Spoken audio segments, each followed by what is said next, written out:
नमस्ते एवरीवन, मेरा नाम डॉक्टर ध्रुव है और आज मैं आप सभी के बीच आया हूँ फिफ्थ ईयर के स्टूडेंट के लिए स्ट्रेटजी और मैंने कैसे तैयारी किया फिफ्थ ईयर से वो चीज़ें बताने के लिए। और उससे पहले मैं आप सभी को बहुत बहुत थैंक यू बोलना चाहूँगा, बहुत बहुत धन्यवाद कहना चाहूँगा कि आपने मेरे उस वीडियो को जो माई स्ट्रेटजी वीडियो को बहुत ज़्यादा लाइक किया, शेयर किया, सब्सक्राइब किया बहुत सारे लोगों ने मेरे चैनल को। तो थैंक यू सो मच। और आप अगर आप नहीं सब्सक्राइब किए हैं तो सब्सक्राइब कर लीजिए, क्योंकि आगे मैं ऐसे ही बहुत सारी चीज़ें ऐसे लेकर के आऊँगा जो आपके प्रिपरेशन फेज़ में बहुत ही ज़्यादा हेल्पफुल होगा। तो चलिए शुरू करते हैं, बहुत ज़्यादा डिले नहीं करेंगे क्योंकि आपके पास बहुत ज़्यादा टाइम नहीं है। तो देखिए, फिफ्थ ईयर में अगर आप अभी पहुँचे हैं तो आपके पास सिर्फ 1 साल है तैयारी करने के लिए। 1 साल है, ये दिमाग में रख लीजिए।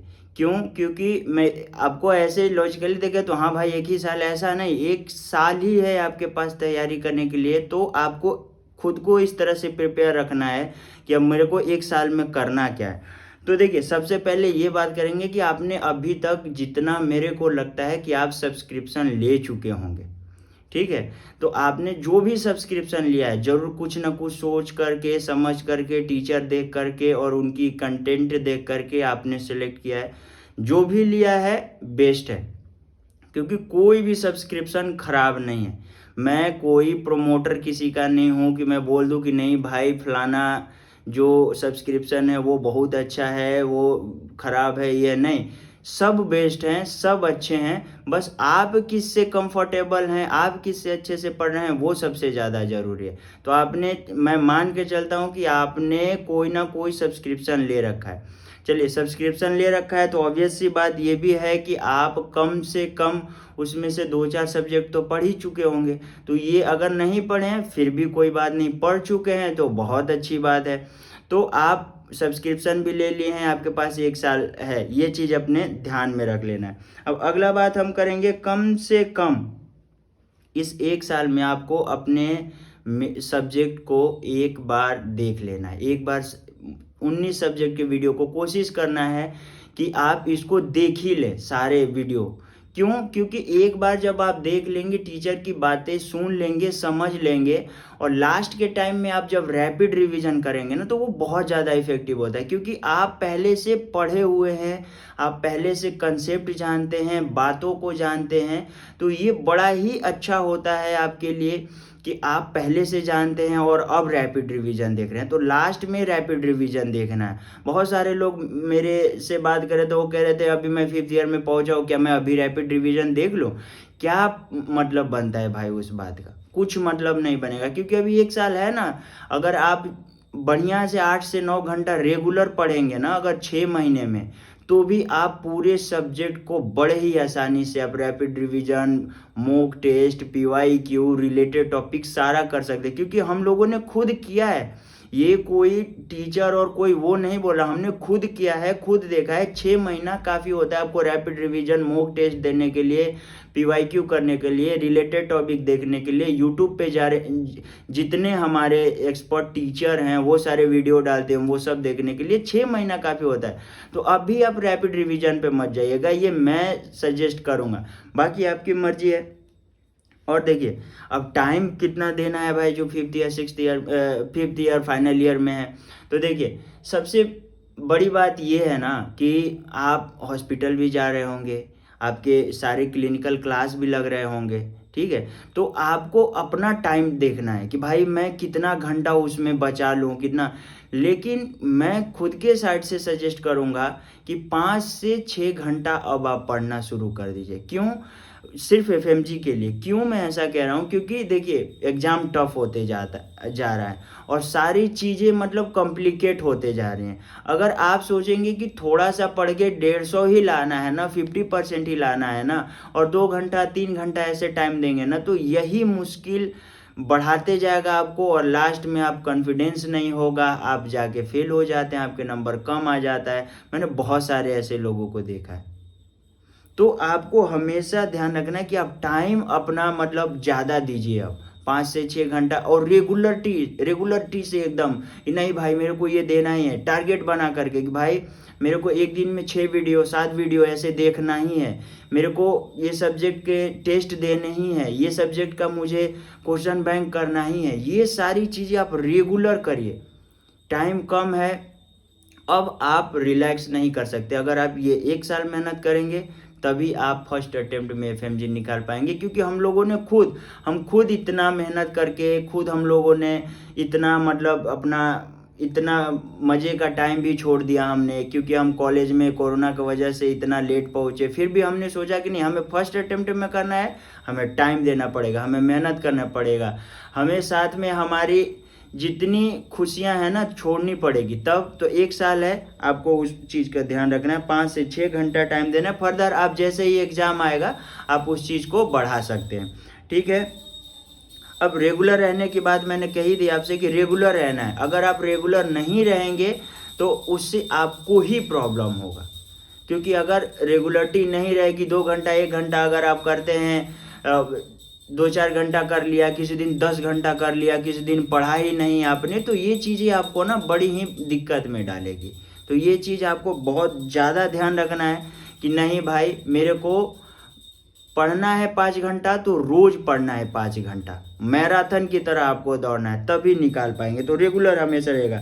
मेन सब्जेक्ट का नोट्स ज़रूर बना लीजिए। देखिए 1 साल जिनके पास है ना, उनको मैं हमेशा सजेस्ट करूंगा कि अगर सारे सब्जेक्ट का आप नोट्स नहीं बना पाते हैं ना, तो छोड़ दीजिए सारे सब्जेक्ट का नोट्स बनाना, वो प्रिंटेड नोट्स पढ़ लेना है। लेकिन जो मेन सब्जेक्ट है ना, अब आप सोच रहे होंगे मेन सब्जेक्ट कौन सा है, तो आपको medicine, surgery, obs gyne, PSM और पैथोलॉजी को भी मैं मेन सब्जेक्ट मानता हूं। तो ये 5 सब्जेक्ट के नोट्स जरूर से जरूर बना लीजिए। ये 5th ईयर वालों को मैं सभी को कहूंगा कि अगर आप 5th ईयर में गए ना, तो ये 5 का नोट्स बना लीजिए, क्योंकि घुमा फिरा के पूरा पेपर ही इन 5 में से आता है।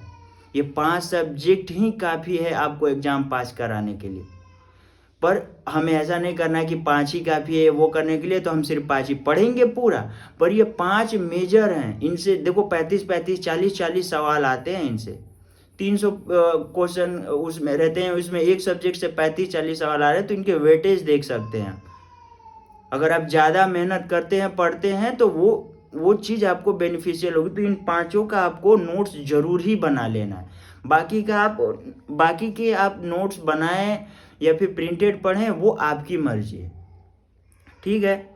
तो ये बात हो गई।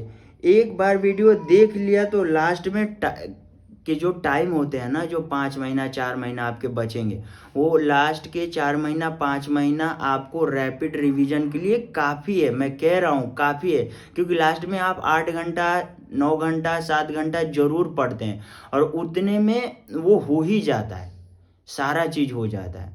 तो आप अब भी रैपिड रिवीजन के चक्कर में मत पड़िए कि मैं अभी ही रैपिड रिवीजन कर लूँ, अभी ही ये कर लूँ, क्योंकि आप अगर इस चीज़ में पड़ जाते हैं ना, शॉर्टकट खोजने लग जाते हैं ना जब आप, तो आप मेहनत नहीं कर पाते हैं, आप स्मार्ट नहीं बन पाते हैं, चीज़ों को वो नहीं कर पाते। तो अभी शॉर्टकट मत खोजिए, लास्ट में शॉर्टकट खोजते हैं, जिसमें कि ऐसा होता है कि भाई अब लास्ट का टाइम है, अपने को बहुत ज़्यादा नहीं पढ़ना है, जो है कंसाइज में पढ़ना है, ऐसे करना है, ठीक है। तो अब भी आप आरआर के चक्कर में मत पड़िए। मैं यही कहूँगा, आरआर देखना है लास्ट के 5 महीने 4 महीने जब बच जाएंगे तब। अभी एक बार कोशिश करिए कि पूरे वीडियो देख लीजिए, ठीक है। फिर उसके बाद अब आपकी बारी आती है क्वेश्चन बैंक की। आपको रोज 50 क्वेश्चन करना है। ये एक शेड्यूल बना लीजिए। अब कहीं भी रहिए, क्लास में भी हैं, ब्रेक में भी हैं, हॉस्पिटल में भी गए हैं, अपना सब्सक्रिप्शन खोलिए और 20 क्वेश्चन का सेट कर लिया। 20 अभी कर लिया, 10 अभी बाद में कर लिया, 10 अभी, मतलब रोज 50 क्वेश्चन करिए। मतलब कहीं भी रहिए, खोल के बैठ जाइए, 10 क्वेश्चन कर लिया, वो कर कहीं जा करके बैठ के 20 क्वेश्चन कर लिया, कहीं कैंटीन में खाना ही खा रहे, खाना खाते खाते खाते खाते लगा लिया। क्योंकि अब लास्ट के टाइम में ना आपको एक डॉक्टर की तरह, एक मेहनती लड़के की तरह बिहेव करना होगा। ऐसा नहीं कि वो क्या बोलेगा, भाई खाते वक्त भी क्या लगाना है, कहीं मस्ती भी कर रहे वहाँ की, तो कहीं पे बैठ के अकेले में 10 क्वेश्चन लगा रहा है, क्या भाई क्या बनता है, ये नहीं सोचना, आपको लगा लेना है। हर रोज का आपका टारगेट है कि आपको 50 क्वेश्चन लगा ही लेना है, बस। इस चीज़ को ध्यान में रखें, क्योंकि अगर अभी से 50 लगाना शुरू कर दिया ना, तो मैरो के क्वेश्चन बैंक हो या प्री प्लैटर का हो या फिर डैम्स का हो या फिर सेरेबेलम का हो, किसी का भी हो, आप सारे क्वेश्चन कर लेंगे और लास्ट तक जाते जाते इतने क्वेश्चन कर चुके होंगे आप कि उससे बाहर पूछेंगे ही तो क्या पूछेंगे भाई। बस आपको 50 रेगुलर करते रहना है। और जब भी पढ़ो, जो भी करो, अपने ऊपर विश्वास रख के पढ़ना है कि मैं जो भी पढ़ रहा हूँ, जो भी कर रहा हूँ, अपने ऊपर विश्वास रख के पढ़ रहा हूँ, कर रहा हूँ, तभी आपका होगा। अगर आपको खुद के ऊपर विश्वास नहीं होगा, खुद के ऊपर वो नहीं करेंगे, तो कभी होगा ही नहीं कि मतलब आप पास कर जाओ, चाहे ये एग्ज़ाम हो चाहे वो एग्ज़ाम हो। हमेशा आपको इस बात का ध्यान रखना है कि आप हमेशा खुद पे विश्वास रखें। जो भी सब्जेक्ट पढ़ रहे हैं, आपको ये होना चाहिए कि हाँ, मेरे को आता है। इस तरह से पढ़ना है, एक टीचर की तरह सोच करके पढ़ना है कि अगर मुझे किसी को समझाना पड़ेगा तो मैं कैसे समझाऊंगा।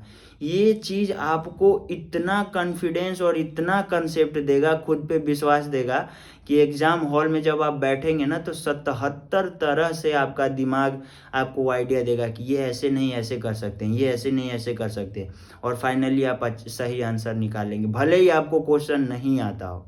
तो अपने ऊपर विश्वास जरूर रखना है। अगला, अगर पहले से कोई सब्जेक्ट पढ़ा हो तो उसको दोबारा पढ़ने की ज़रूरत नहीं है। जैसे अभी आप 1 साल आपके पास बचा है, आपने 4 सब्जेक्ट ख़त्म कर लिया, 5 सब्जेक्ट ख़त्म कर लिया, तो अब उसको दोबारा नहीं पढ़िए। ये वेस्टेज ऑफ टाइम है। क्यों? क्योंकि हमने तो एक बार पढ़ लिया, टीचर की बातें सुन ली, कंसेप्ट जान लिया, तो अब मुझे वो वापस नहीं देखना है। नहीं आता है, नहीं कंसेप्ट समझ में आया तो देखिए वापस। अगर आता है, कंसेप्ट समझ गए हैं, अब बात है कि याद नहीं है, तो वो नोट्स पे आप फोकस कीजिए, चाहे वो प्रिंटेड नोट्स हो या आपने खुद बनाया हो। नोट्स पे फोकस करिए कि अब नोट्स पे आपका कमांड होना चाहिए कि हाँ, मेरे नोट्स में ये बातें लिखी हुई हैं, ये सारी चीज़ें लिखी हुई हैं, आप उसको रिवीजन करिए। दोबारा वीडियो देखने का कोई मतलब नहीं है, वो वेस्टेज ऑफ टाइम है, जिसके वजह से आप मतलब चीज़ें, बाकी की चीज़ें नहीं कर पाओगे। और आप वीडियो दोबारा उसको नहीं देखोगे तो आपके पास बहुत टाइम होगा बहुत सारी चीज़ें पढ़ने का, तो दोबारा देखने की ज़रूरत नहीं है। ये क्वेरी मेरे से कई लोगों ने किया था, तो इसलिए मैंने इसमें ऐड कर दिया। देखो दो देखो ये चीज़ भी समझ लेना है कि एग्ज़ाम के लास्ट के 4 महीना तक ये सारी हमारी स्ट्रेटेजी चलेंगी कि वीडियो देख रहे हैं, सारे मेजर वीडियो देख रहे हैं, मेन वीडियो देख रहे हो। लास्ट के 4 महीने जब आएंगे ना, तो हमारी स्ट्रेटेजी चेंज हो जाती है। क्यों चेंज हो जाती है? क्योंकि लास्ट के 4 महीने जो होते हैं वो क्रिटिकल हमारे होते हैं। उसमें हमें मॉक बहुत सारे देने होते हैं, उसमें हमें पीवाईक्यू करने होते हैं, रिलेटेड टॉपिक करने होते हैं, सारे सब्जेक्ट पे फोकस रखना होता है, ध्यान रखना होता है। बहुत सारे टीचर अच्छे अच्छे वीडियो यूट्यूब पे डालते हैं, जो मेन कंटेंट होते हैं वो सब डालते हैं, वो सब हमें देखने होते हैं। तो ये सब समझिए आपको करीब करीब 8 महीने, अभी 1 साल आपके पास है, तो स्टार्टिंग के 8 महीने आप मेन वीडियो देखिए, कंसेप्ट बनाइए, नोट्स बनाइए, सब पे फोकस रखिए। जब लास्ट के 4 महीने आते हैं तो उसमें हम मॉक देते हैं, रिवीजन बार बार करते हैं, सारे सब्जेक्ट पे फोकस रखते हैं, यूट्यूब पे जो टीचर अच्छे वीडियो डाल रहे हैं वो सारे देखते हैं, और उसके बाद भी हम बहुत सारे मतलब पीवाईक्यू करते हैं और उससे रिलेटेड टॉपिक करते हैं। तो लास्ट की स्ट्रेटेजी अलग होती है, वो हम एक अलग वीडियो बनाएंगे। अब जैसे हमारे अभी दिसंबर एफएमजी जो देने वाले, अब उनको मेन वीडियो देखने की ज़रूरत नहीं है, क्योंकि अब उनके पास इतना टाइम नहीं है भाई। अब उनको क्या है कि जो पढ़ लिया उसको रिवीजन करो, आरआर देखो, मॉक दो, पीवाईक्यू करो, वो सारी चीज़ें मतलब जो लास्ट में है उनको ये सब करने की ज़रूरत है, क्योंकि आप ओवरऑल अब आप अपने आप को बना रहे हैं। अब ओवरऑल आपको एक नॉलेज होनी चाहिए। तो ये सारी चीज़ें आपको माइंड में रखना है कि लास्ट के 4 महीना अलग स्ट्रेटेजी होगी, लेकिन इस 8 महीने में आप एक बार वीडियो देख लो, मेन सब्जेक्ट के नोट्स बना लो, बाकी जो माइनर सब्जेक्ट हैं उनके आप एनोटेट कर लो उनके प्रिंटेड नोट्स में। तो ये सारी चीज़ें आपको करनी है, ठीक है। मॉक अगर आप 5th ईयर में जस्ट पहुंचे हैं, अगर आप मॉक देना चाहते हैं तो आप 1 महीने पे एक मॉक दे सकते हैं। इसमें क्या होगा, अब उसमें बहुत सारे लोग तो पहले यही मेरे को कहते भाई अभी सारे सब्जेक्ट पढ़ा नहीं तो मॉक कैसे दे दूं। देखो ऐसा नहीं है कि आपको कुछ भी नहीं आता, मेडिकल में आप कुछ जानते ही नहीं हो। मॉक दोगे ना तो इससे आपको ये पता चलेगा ना कि क्या, कहाँ से क्या सवाल पूछा जाता है। और एक मॉक में 300 क्वेश्चन होते हैं और 300 टॉपिक होते हैं उसमें बेसिकली। और आपने कुछ नहीं पढ़ा, अभी सारे सब्जेक्ट आपके कंप्लीट नहीं, लेकिन 300 क्वेश्चन 300 टॉपिक देखा ना, और जब आप पढ़ने जाओगे वो क्वेश्चन ना, तब आपको याद आएगा कि हाँ यार उस मॉक में मैंने ये क्वेश्चन देखा था, ये टॉपिक देखा था, ये आया था, अच्छा इसका ये कंसेप्ट है इसका। तो ये चीज़ आपको बेनिफिशियल होते जाएगी। साथ में आपको 5 घंटे बैठ करके और दिमाग को एक्टिव रहने का पावर जनरेट करना है, क्योंकि 5 घंटा हमें एग्जाम के टाइम पे प्रॉपर एक्टिव रहना है। ये चीज़ बहुत ही ज़्यादा मैटर करता है एग्जाम के टाइम में। तो आपको मॉक जब देंगे आप, तो ये चीज़ आपको बहुत ही ज़्यादा हेल्पफुल होगी। तो अभी आप 1 महीने पे दीजिए, और जब लास्ट के टाइम आता है तो हम 7 दिन 10 दिन पे ऐसा देते हैं मॉक की, मतलब हम अपने आप को एकदम पूरा लड़ाई के लिए तैयार कर रहे हैं। तो अभी आप महीने में 1 मॉक दे सकते हैं, उससे ज़्यादा देने की कुछ खास वो नहीं है। फिर 1 मंथ पे 1 मॉक दे सकते हैं, आपको आइडिया आएगा कि कैसे पढ़ें, क्या सब्जेक्ट में कौन सी चीज़ें इंपॉर्टेंट है, कहाँ से क्या, ये सारी चीज़ें। तो मैं ये सारी चीज़ें आप लोगों के साथ शेयर करना चाहता था कि ये सारी चीज़ें हैं, ये सारी स्ट्रैटेजी हैं जिसको आप फॉलो कर सकते हैं, और आप अपने एफएमजी एग्ज़ाम को फर्स्ट अटेम्प्ट में ही निकाल सकते हैं। तो ये चीज़ आप हमेशा ध्यान रखिए कि मेहनत ही सब है, स्मार्टनेस दिखानी है, पर मेहनत जो है ना वो स्मार्टनेस को कई बार पीछे छोड़ देता है। तो मेहनत ही सब है, लगे रहिए और ये सारे स्ट्रैटेजी फॉलो करिए। अगर आपको कोई भी डाउट होता है, कुछ भी आप पूछना चाहते हैं, आप मेरे इंस्टा पे पूछ सकते हैं। मेरा इंस्टा आईडी है डॉक्टर धीरू 1517, डॉक्टर धीरू 1517। हाँ, और एक बात मैं और कहना चाहूँगा, एफएमजी इतना ईजी नहीं है जितना बनाया गया है लोगों के दिमाग में। जो भी बनाए हों, चाहे वो कोचिंग की बातें हों या पीवाईक्यू देख करके, या फिर जो लोग बोलते हैं कि एफएमजी इतना वो नहीं है, 150 ही लाना है, बहुत हार्ड है एफएमजी। मैं फिर से बता रहा हूँ, डरा नहीं रहा हूँ, मैं पहले से ही आपको ये चेतना दिलाना चाहता हूँ कि आप ये समझ जाइए कि एफएमजी पढ़ के होगा, नीट पीजी लेवल के पढ़ के होगा, छोटी चीज़ें पढ़ के और सिर्फ वन लाइनर पढ़ के नहीं होगा। अब कंसेप्ट आ रहा है, तो आपको ये सारी चीज़ें बहुत ही ज़्यादा ध्यान रखनी होगी। तो चलिए, कोई भी क्वेरी हो आप मेरे से पूछ सकते हैं। इतना चीज़ें मुझे लगता है कि आपके लिए बहुत ज़्यादा इनफ है। आप पढ़िए और सारे सब्जेक्ट पे फोकस रखिए, ऑलराउंडर बनिए, और जो भी क्वेरी हो आप मेरे से पूछ सकते हैं। Thank you. जय श्री राम, जय हिंद, जय भारत। और हाँ, चैनल को लाइक शेयर सब्सक्राइब जरूर करिएगा, ताकि मैं जो भी आगे वीडियो बनाऊं आपको मिले, और अपने दोस्तों में शेयर जरूर करिएगा। मैं क्यों ये बोल रहा हूँ, क्योंकि बहुत सारे लोगों को ये बात पता नहीं है। अभी मैंने जो फर्स्ट टाइम वीडियो बनाया था, उस वीडियो को धीरे धीरे लोग देख रहे हैं, तो उस पर काफ़ी सारे व्यूज़ हैं, काफ़ी सारे लोग देख रहे हैं, काफ़ी सारे लोग मेरे से सवाल भी पूछते हैं, और मेरे को खुशी होती है आप सभी को का मतलब प्रॉब्लम सॉल्व करने में, और आप सभी को गाइड करने में, और आप सभी को बताने में अच्छा लगता है। और मैं कोशिश करूँगा कि ऐसे ही ईश्वर मुझे आगे बढ़ाएं, ताकि आप सभी को भी मैं बताता रहूं, और आप सभी अच्छे नंबर से पास हो जाए, ताकि इस दलदल से निकल जाए। Thank you so much.